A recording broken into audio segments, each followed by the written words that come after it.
Glass, a material that feels so familiar, it's almost invisible to us. It's present in every corner of daily life, from the simplest bottles and jars to the transparent panels in windows, smartphones, and cars.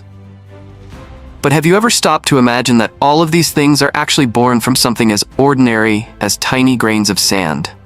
Every year, more than 60 million tons of silica sand are extracted, and these silent grains begin a powerful transformation inside high-tech factories. They are heated, shaped, and refined in ways you may have never seen before. So right now, join me as we step inside the largest glass factory in the United States to discover what truly turns invisible sand into the solid, sparkling pieces of glass that shape our lives.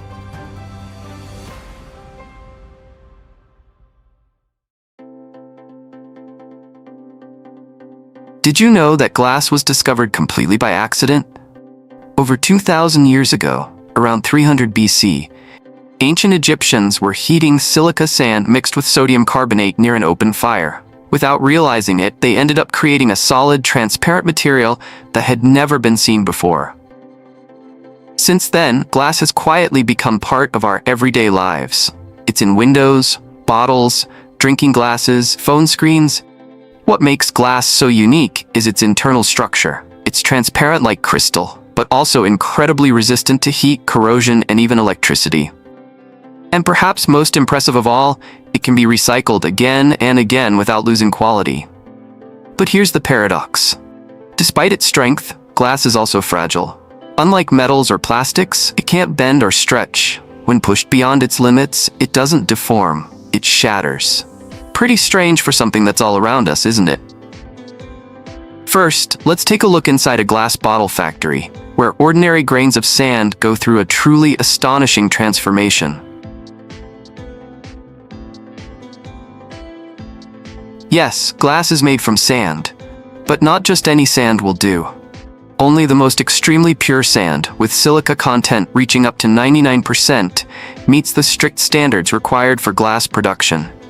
This kind of high-grade silica sand doesn't come from beaches or deserts. It's typically extracted from massive open-pit mines, where industrial explosives are used to break apart dense layers of rock that contain silica. After the detonation, massive excavators scoop up the shattered rock and dump it into heavy-duty trucks. These trucks transport the raw debris to a crushing facility, where powerful industrial mills grind the material relentlessly into uniform grains of fine sand. This finely ground silica becomes the essential foundation for the entire glass manufacturing process. Although the sand has already been crushed, it still hasn't reached the level of purity needed for glass production. That's why it moves into a modern washing system, capable of processing up to 220 tons of sand per hour. The process begins as trucks discharge the crushed material into a large hopper, which feeds it into a regulated flow system. The first checkpoint is a primary sieve fitted with precision meshes, such as 30 mesh screens, meaning 30 holes per square inch, to filter out oversized particles. Only the finest grains, meeting the required specifications, move forward into powerful agitation chambers, where they're thoroughly cleaned using high-pressure, needle-like water jets. After nearly 15 minutes of continuous agitation, the water-sand mixture begins its controlled descent into a spiral separation system. Here, centrifugal force comes into play. Heavier metallic particles are pushed outward and gradually filtered out.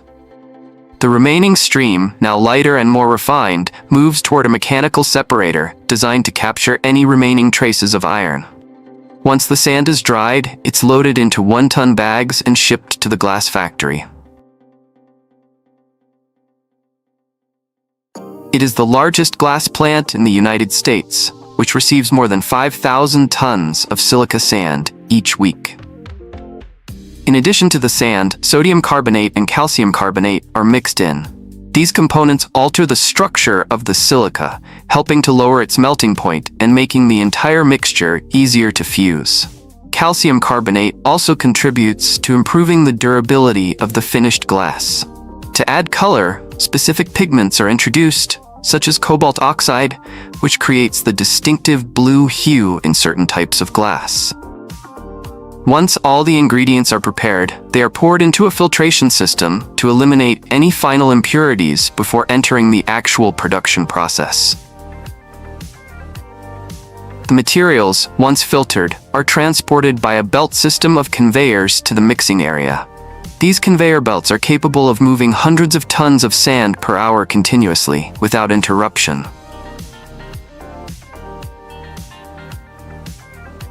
In the mixing zone, the sand enters high-speed stirrers, where each particle is evenly blended and subjected to a deep cleaning. This process ensures that any remaining impurities still clinging to the surface of the silica grains are thoroughly removed. The resulting mixture is then transferred into a massive gas furnace, where temperatures soar to 1,650 degrees Celsius, hotter even than molten lava from a volcano. Technicians carefully monitor the process and pour the mixture into special crucibles. Once the materials are stabilized, the mouth of each crucible is sealed to maintain the high temperature and control the fusion process. Inside the facility, workers must wear fireproof suits and Kevlar gloves, as the surrounding heat is incredibly intense. After 24 hours, the mixture is no longer sand. It begins to flow like lava. What glows at the bottom of the furnace is liquid glass, a dense, glowing mass that has reached the perfect temperature and viscosity. For several more hours, the glass remains in a molten state to allow any remaining gases to escape, ensuring the highest level of purity in the final material. The next stage of the process is mold creation. Engineers first use specialized CAD software to design the mold with high precision, ensuring that every detail, dimension, and thickness meets the required specifications. The digital design is then transformed into a heat-resistant metal mold, ready to receive the molten glass that will be blown inside. Once the molds are finalized, they are installed into the double-blow production line, one of the most widely used methods for shaping hollow glass items like soft drink bottles, food jars, or pharmaceutical containers. The process begins by releasing drops of molten glass, known as gobs, into the preliminary mold. These gobs are cut from a continuous stream of liquid glass, reaching temperatures up to 1,100 degrees Celsius, and possessing the ideal viscosity for smooth shaping without excessive deformation. Inside the preliminary mold, a jet of compressed air is injected from above, forcing the hot glass outward against the mold walls and shaping an initial form known as a parison. This early shape resembles a hollow bubble with a narrow neck. Still glowing with heat, the glass is gently moved to the final mold sitting just inches away. Here, a second burst of compressed air is shot into the center of the parison, stretching the soft glass outward until it hugs every detail of the metal cavity. In mere seconds, the full shape of the bottle is born. It may seem quick, but behind the scenes, every valve and sensor is timed with stunning precision, synchronized down to 1,000th of a second. That level of control is what makes it possible to produce hundreds of thousands of bottles a day. Each one nearly flawless, like it came from the same perfect mold.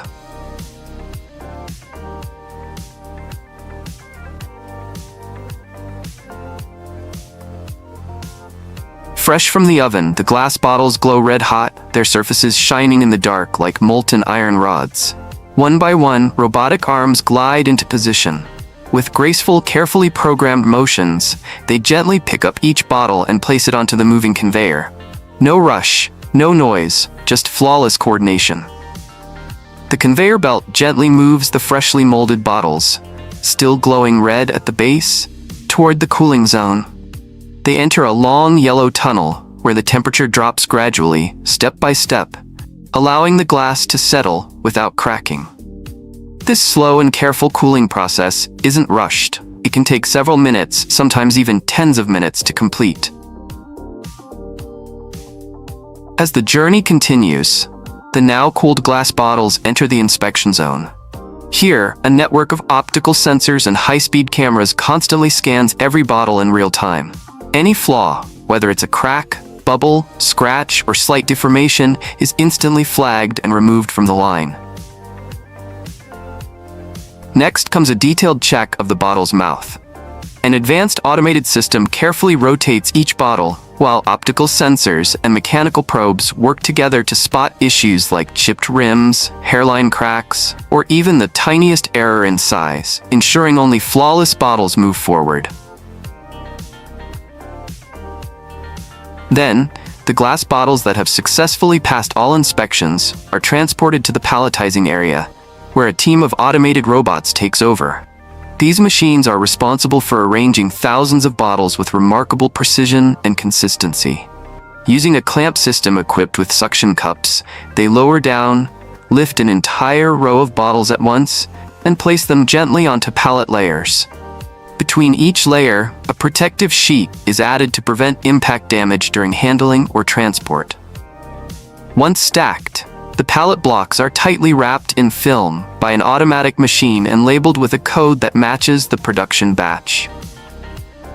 Every step of this process is carefully overseen from the central control room, where operators monitor key parameters in real time to make sure everything meets quality standards before the bottles are stored or shipped out to their final destinations. Next, we head to a flat glass factory where absolutely nothing goes to waste. 100% of glass scrap is recycled. Here, massive piles of broken glass shimmer under the sun, forming sparkling hills that stretch across the yard. All of this discarded material will soon be melted down and reborn as new glass panels, ready for another life.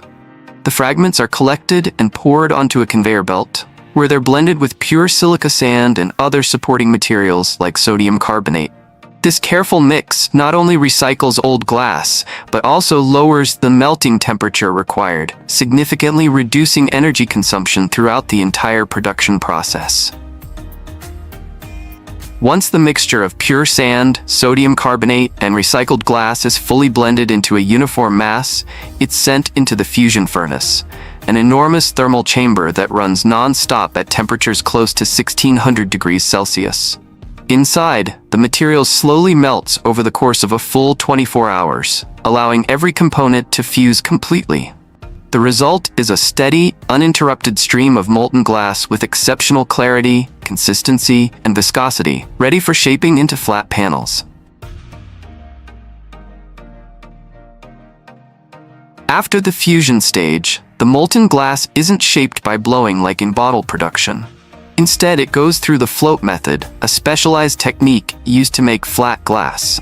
In this process, the hot liquid glass is gently poured in a continuous stream onto the surface of a molten metal bath, typically tin. Because of the difference in density, the glass floats and spreads out naturally, leveling itself into a perfectly flat sheet with parallel and incredibly smooth surfaces. As the glass flows forward, it gradually enters zones with carefully controlled temperatures, allowing it to cool evenly without warping, preserving its flawless shape and crystal clear appearance. As the glass sheets leave the tin bath, they move forward on a long conveyor system, still holding on to a gentle warmth from the earlier stages. At this point, precision takes center stage.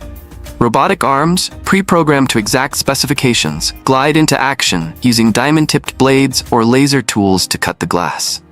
Each slice is executed with incredible speed and accuracy, ensuring clean edges without causing cracks, chips, or surface stress, preparing the sheets for their final dimensions with surgical finesse.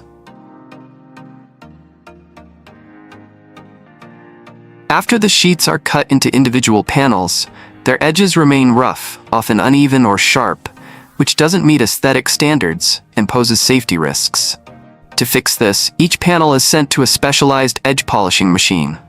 There, high-speed abrasive wheels or rotating blades go to work, smoothing every side with consistent pressure. This process rounds out the corners, refines the shape, and defines the edges with pinpoint precision. The end result is a glass panel with exact dimensions that's not only visually clean, but also safe to handle, transport, and install in its final setting. Once production is complete, some glass samples are taken to a testing room to check their hardness and impact resistance. During these tests, if the glass cracks in a spiderweb pattern but doesn't shatter into sharp, dangerous pieces, it's considered safe. This type of breakage means the panel meets established safety standards for everyday use. Finally, the glass panels that pass all quality checks are carefully lifted by robotic arms and stacked neatly on specialized racks. Between each sheet, protective layers are placed to prevent scratches or impact damage during handling. Once secured, the entire stack is moved to the loading area, where it waits, ready to be shipped out and distributed to factories, construction sites, or stores around the world. So, you've just joined us on an incredible journey through the world of glass, a path shaped by heat, precision, and human ingenuity. From glowing fragments to flawless panels, every step reveals a story of transformation and craftsmanship. If this behind-the-scenes look sparked your curiosity, don't forget to hit that subscribe button. We've got many more fascinating processes and untold stories waiting for you. Stick around, keep exploring, and we'll see you in the next video, where ordinary things become extraordinary when you look a little closer.